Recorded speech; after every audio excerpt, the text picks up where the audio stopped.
Good morning, student. We are studying class 6 science. Its chapter 4 name is.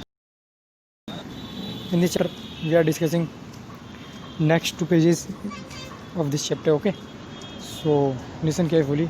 And one more thing, जिन बच्चों का अब तक काम नहीं आया है वो काम भेजें जल्दी से जल्दी पूरा करके. ओके. और जिन्होंने पूरा नहीं करा है वो पूरा करें.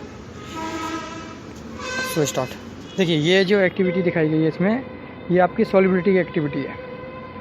सॉल्युबिलिटी क्या होता है? सॉल्युबिलिटी होता है कि कौन से सब्सटेंस वाटर में एक किसी अनदर सब्सटेंस के साथ घुल जाते हैं. वाटर में कौन से सब्सटेंस घुल जाते हैं वो सॉल्युबिलिटी कही जाती है.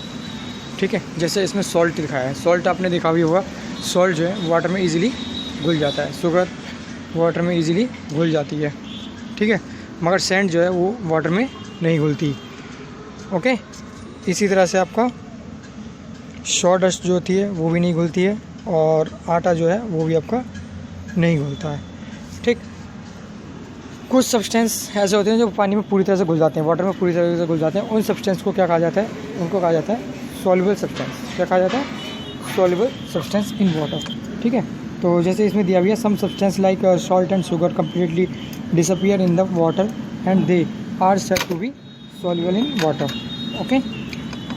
तो इसमें कुछ ऐसे सब्सटेंस नीचे टेबल में दिए भी हैं कि कौन से सब्सटेंस ऐसे हैं जो वाटर में घुल जाते हैं, कौन से सब्सटेंस ऐसे जो वाटर में नहीं घुलते.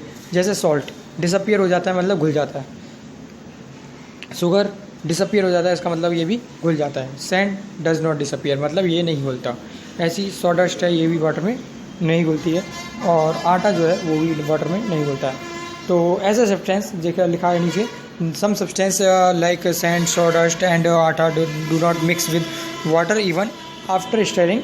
They are said to be insoluble in water. तो ये क्या है? insoluble water है जो वाटर में नहीं घुलते हैं. ठीक है. ऐसी कुछ गैसेज हैं जो वाटर में घुल जाती हैं. जैसे ऑक्सीजन गैस है वो वाटर में घुल जाती है. प्लांट्स एंड एनिमल्स को लिविंग इन वाटर जो आपने देखे होंगे कुछ प्लांट्स और एनिमल्स हैं जो वाटर में रहते हैं. ठीक है. उन्हें ऑक्सीजन कहाँ से मिलती है? डिज़ोल्व ऑक्सीजन मिलती है वाटर से. वाटर के अंदर जो डिज़ोल्व ऑक्सीजन होती है उससे मिलती है. ठीक है. इसी तरह से प्लांट्स जो हैं वाटर के अंदर और carbon dioxide dissolve in water for photosynthesis. जो प्लांट्स वाटर के अंदर रहते हैं वो कार्बन डाइऑक्साइड यूज़ करते हैं कहाँ से? वाटर के अंदर जो पाई जाती है फोटोसिंथेसिस के लिए. ठीक है. हाउएवर सम गैसेस कुछ गैसेस हैं जो वाटर में सॉल्युबल नहीं होती जैसे नाइट्रोजन. ठीक है. अब matter can be divided into category on the basis of solubility. कुछ मैटर हैं जो सॉल्युबिलिटी की कैटेगरी में भी रखे जाते हैं. अब आती है डेंसिटी की बात. एक्चुअली डेंसिटी क्या होता है बेटा? डेंसिटी होता है कि कौन सा सब्सटेंस कितना हैवी होता है या कितना भारी होता है कि वो वाटर में फ्लोट कर पाएगा या नहीं. आप डेंसिटी मीन्स एक तरह से ये कह सकते हैं आप कि वो सिंकिंग या फ्लोटिंग पता चलती है उससे कि उसकी किसी भी सब्सटेंस की डेंसिटी कितनी है कि वो वाटर में सिंक करेगा या फ्लोट करेगा. ठीक है. सिंक मतलब डूबेगा या फ्लोट का मतलब तैरेगा. ठीक है. जैसे आप एक्टिविटीज़ में देख रहे हो इस वाली एक्टिविटी में इसमें दिख रहा है कि we have seen that salt and sugar dissolve in water. आपने अभी हमने पहले एक्टिविटी में बात करी थी इस वाली में कि भाई जैसे सॉल्ट और शुगर है वो वाटर में डिजॉल्व हो जाते हैं. वेयर सैंड जो है वो सिंक इन वाटर वो डूब जाता है. सैंड जो है वो डूब जाती है. ठीक है. और शर्ट जो है वो फ्लोट करने लगती है वाटर के ऊपर. तो इसी तरह से आपने क्या करा? एक पीस ऑफ मेटल ले लिया, पानी के अंदर ड्रॉप करा तो देखा कि वो वाटर के अंदर सिंक हो जाता है. पीस ले लिया तो वो देखेंगे आप तैरेगा. वुड का पीस आपने देखा है लकड़ी का भी तैरे डूबती नहीं है. ठीक है. तो डेंसिटी क्या होती है? डेंसिटी है मास पर यूनिट वॉल्यूम. ठीक है. ये पर यूनिट वॉल्यूम में जो मास है किसी भी सब्सटेंस का वो डेंसिटी कही जाती है. जैसे if we weigh equal volume of wood metal and water it will be seen that iron is. ठीक है. अब जैसे आपने देखा कि इक्वल आपका जो वॉल्यूम ऑफ वेट है और मेटल है दोनों आपने वेट का भी उतना आयरन भी उतना ही ले लिया और वुड भी उतना ही ले लिया. तो आप नोटिस करोगे कि जो आपका आयरन होगा वो क्या हो जाएगा? फ्लोट हो जाएगा. आयरन जो है वो आपका क्या हो जाएगा? सिंक हो जाएगा और वुड जो है वो आपका फ्लोट हो जाएगा अगर आपने दोनों एक साथ लिया. क्यों? क्योंकि आयरन जो एक ऐसा सब्सटेंस है, आयरन और सैंड जो है ये डेंसर होते हैं, डेंसर देन वाटर. इनकी डेंसिटी ज़्यादा होती है एज कम्पेरेबल टू वाटर से. तो इसलिए ये क्या हो जाते हैं? सिंक हो जाते हैं. और वुड कॉर्क और सैंड डस्ट जो हैं इनकी ये डेंसिटी जो है वो लेस होती है, इसलिए ये वाटर में फ्लोट कर लेते हैं। ओके, अब बात करते हैं ट्रांसपेरेंसी, ट्रांसलुसेंसी एंड ऑक्यूपेंसी के। देखो ट्रांसलुसेंसी एंड ऑक्यूपेंसी है, ठीक है। ट्रांसपेरेंसी क्या होता है? ट्रांसपेरेंसी की आप देखो एक चीज़ आप सही समझ सकते हैं कि जैसे कि आप देखो इसमें टेबल में दिखाया भी है कि आप ये डोर दिख रहा है, आपने कभी भी देखा होगा डोर के आसपास जो आपके वुडन डोर होते हैं या मेटल डोर होंगे उनके आर पार आप कभी नहीं देख सकते, है ना। तो जब आप उनके आर पार कभी नहीं देख सकते, और ऐसी आप विंडो है, विंडो में अगर शीशा लगे हैं अगर तो उसके आर पार देखा जा सकता है, ठीक है, कि बाहर क्या हो रहा है पता चल सकता है। ओके, तो ये कुछ सब्सटेंस जो है 3 कैटेगरी में रखे गए हैं, एक तो ट्रांसपेरेंट में, एक ट्रांसलूसेंट में और एक ओपेक में, ठीक है। तो सबसे पहले हम बात करते हैं ट्रांसपेरेंट की। Object which allow light to pass through them are called transparent.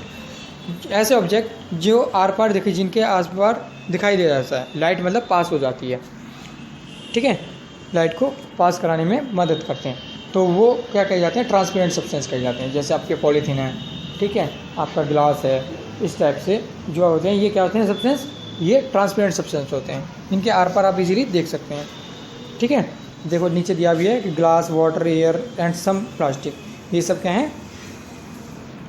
Transparent substance है।